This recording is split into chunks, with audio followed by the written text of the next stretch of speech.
পশ্চিমবঙ্গকে বাঁচাতে হবে। গত দুদিন আগে যে কসবার যে ঘটনাগুলো, এটা কিন্তু একটা কোনো বিচ্ছিন্ন ঘটনা না, এরকম ঘটনা অনেক হয়েছে। গত যে 2011 সালের পর থেকে এরকম ঘটনা প্রচুর ঘটেছে, এবং শুধু দুর্ভাগ্য আমাদের যে দোষীদের পুলিশ প্রোটেকশন দিয়েছে। সরকার যে চলছে সেই সরকারের বদান্যতায় আজকে সেই দোষীরা শাস্তি পাচ্ছে না, এবং এই সরকার পুরোপুরি ব্যর্থ। আমরা আমাদের সভাপতিকে কালকে অ্যারেস্ট করেছে, সভাপতি কালকে রাত্রে জেলে ছিল, আজকে সকালে তাকে ছেড়েছে, সঙ্গে আরও বিজেপির কার্যকর্তা ছিল। সারা পশ্চিমবঙ্গ জুড়ে এর প্রতিবাদ হয়েছে।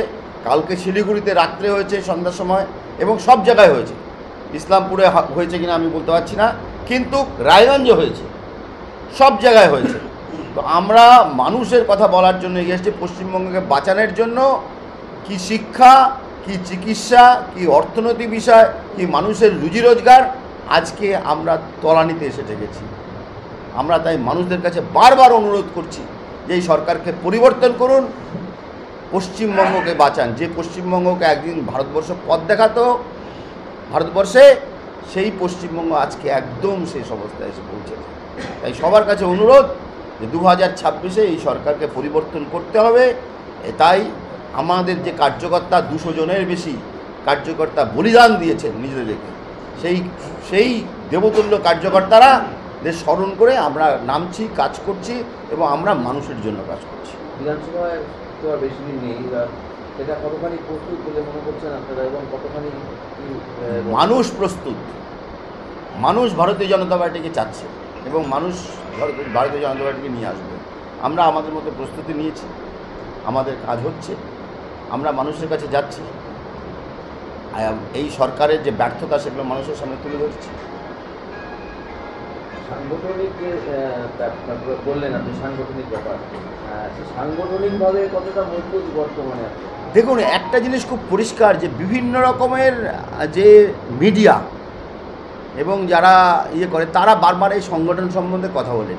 আমার 2-3টে প্রশ্ন তাদের কাছে।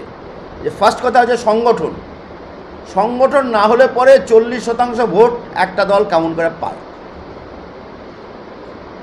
2016 সালে পশ্চিমবঙ্গে ভারতীয় জনতা পার্টি 10% ভোট পেয়েছিল। তারপরে কিন্তু 3টে ইলেকশন হয়েছে, 3টে ইলেকশনে আমরা 38 থেকে 40% ভোট পেয়েছি। এবং শুধু তাই না, 3টে ইলেকশনে আমরা 142টা সিট জিতেছি। কোনো 3টে ইলেকশন যদি ধরা হয়, 19, 21 এবং 24, 50টার বেশি সিট পেয়েছি। 3টে ইলেকশনে জিতেছি আমরা, 2টো ইলেকশনে জিতেছি, একটা ইলেকশনে জিতেছি, এরকম টোটাল সিট হচ্ছে 142টা। সুতরাং আমাদের জেতাটা হচ্ছে সময়ের অপেক্ষা।